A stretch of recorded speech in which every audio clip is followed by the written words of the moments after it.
Okay, to me, adding and subtracting fractions is the hardest part. In order to add or subtract, you have to have a common denominator. And if it doesn't have a common denominator, you have to get one. So I give you some steps there on how to get a common denominator. Once you get the common denominator, I also list steps there on how you add or subtract fractions.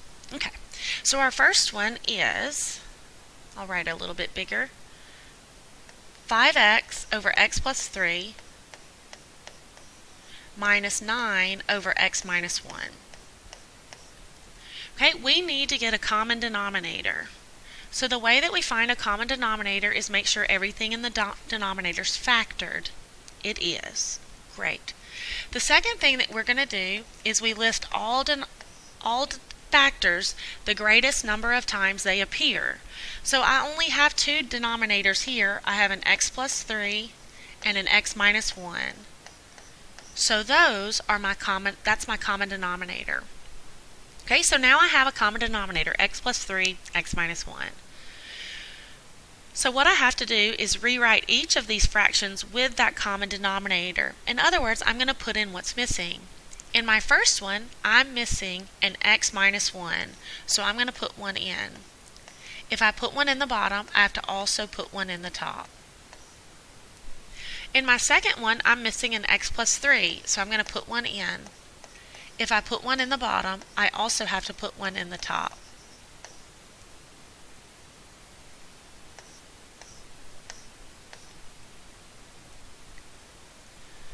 Okay, so now I have a common denominator. My common denominator is x plus 3, x minus 1, and it does not matter the order in which you write it. So what I'm going to do is I'll simplify across the top. Now I'm going to change my color there. So to simplify across the top, I'm going to take this 5x and I'm going to distribute it through like this. So I get 5x squared minus 5x. And that came from the first fraction. Be super, super careful with this minus right here. That's what makes people miss these the most. When I get ready to do the second fraction, you'll notice that it's not a plain 9, it's a negative 9. So I'm going to multiply this negative 9 through the parentheses. That would give me negative 9x minus 27.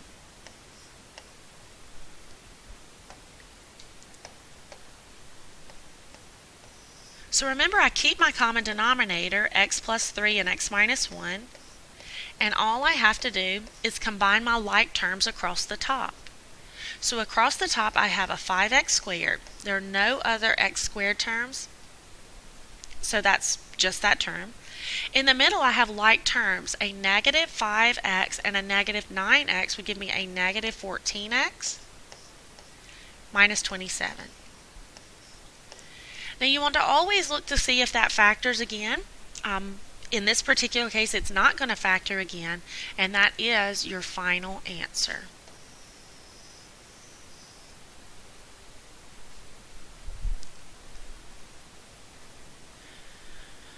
Okay, the next one's a good bit more difficult. Let me rewrite it where it's a little bit bigger.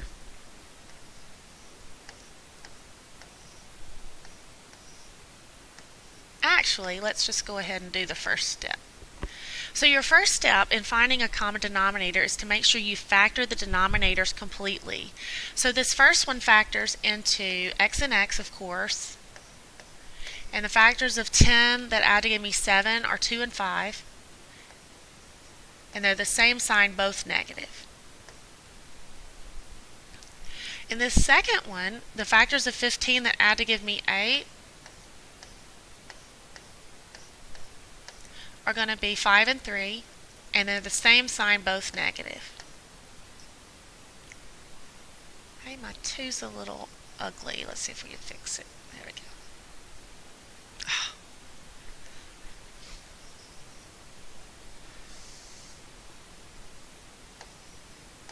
There we go. Okay, so now my denominators are completely factored. So what I need to do next is come up with an LCD. So LCD stands for least common denominator. We're just going to list our factors. So I have to have an x minus 2. I have to have an x minus 5.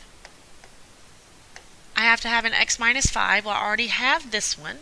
and I need an x minus 3. So when we make our list, that's what our common denominator would look like, and that's what we'll use. Okay, let me clean this up just a little.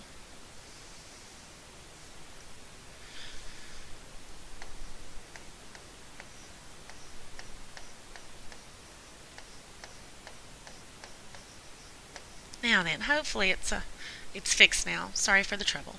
Okay, I have my common denominator. So the way that I found that was I factored my denominators completely, and then I made a list. Now then, we have to figure out what's missing. In the first fraction, I have an x minus 2 and an x minus 5. I do not have an x minus 3.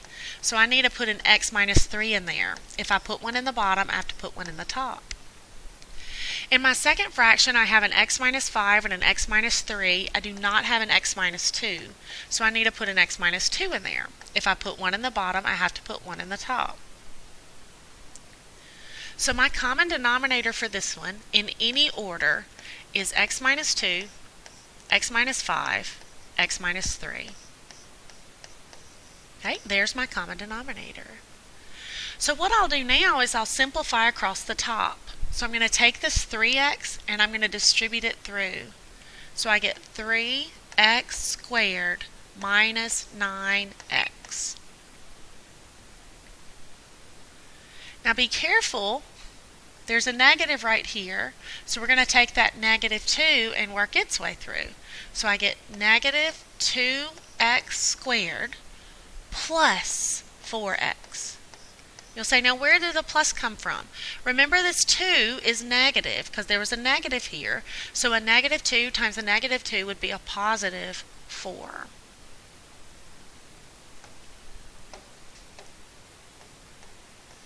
Okay, so when we combine our like terms, I get 3x squared minus 2x squared. I can put these two together. 3 minus 2 would give me 1x squared. A negative 9x plus 4x would give me a negative 5x. Okay, and I keep my common denominator.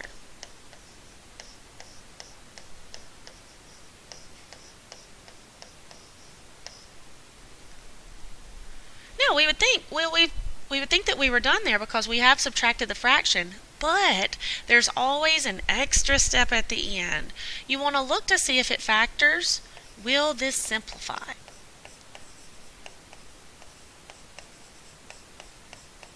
And the answer is yes, it will simplify.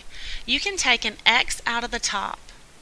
So it has a common factor of x. If I take an x out of the top, that leaves me with an x minus 5 left over.